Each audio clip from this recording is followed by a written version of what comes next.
The International Monetary Fund, or the IMF, has officially declared it can no longer afford to ignore the bright Russian economy, or I should say, the brightest European economy. In a move that has angered all NATO countries, IMF has said it will send its staff to Moscow next week to review the Russian economy for the first time since the invasion of Ukraine. IMF officials will travel to the Russian capital and meet stakeholders before publishing an assessment of the economy and providing recommendations about how the Kremlin might improve its economic handling and tackle issues such as the climate crisis. IMF also declared the Russian economy was more settled now. The financial body had suspended its operations in Moscow following the invasion of Ukraine. That's why 9 European countries on Friday wrote an angry letter to IMF Director Kristalina Georgieva. The finance ministers of Lithuania, Latvia, Estonia, Finland, Sweden, Iceland, Denmark, Norway, and Poland wrote, "We would like to express our strong dissatisfaction with such IMF plans." One official said, "What recommendations does the IMF want to give Russia at the end of the consultation? How to better run a war economy?"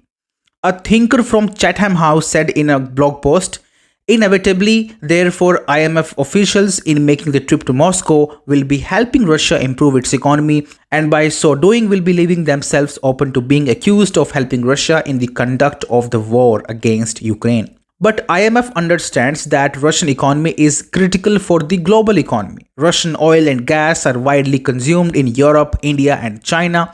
Russian economy is now the only bright spot in Europe. To keep the global engines running, IMF cannot afford to just keep ignoring Russia, and that's why even as the war in Ukraine expands, IMF has made up its mind to take Moscow back on board. A spokesperson for the IMF said, "Now the economic condition in Russia is more settled. Talks with Russia are resuming in line with the obligations of both the fund and the member country." Earlier in April, the IMF had agreed that Russia's economy will grow faster than all of the world's advanced economies, including the US this year. Russia is expected to grow 3.2% this year, significantly more than the UK, France, and Germany. Oil exports have held steady and government spending has remained high.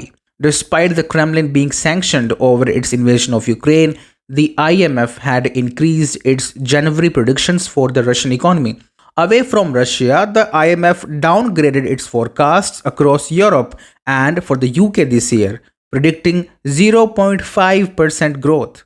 Europe looks to be heading toward a downturn as its biggest economies, Germany and France, battle political and economic woes at home. Business activity in the manufacturing and services industries in both fell much more than expected in September. Germany's downturn is not new, with the country's once booming economy flirting with recession for well over a year now. Once Europe's poster child for growth, Germany is now likened to the sick man of Europe by economists. On one hand, you have the sick man of Europe. On the other, you have bright, booming Putinomics. For the IMF, the choice is obvious.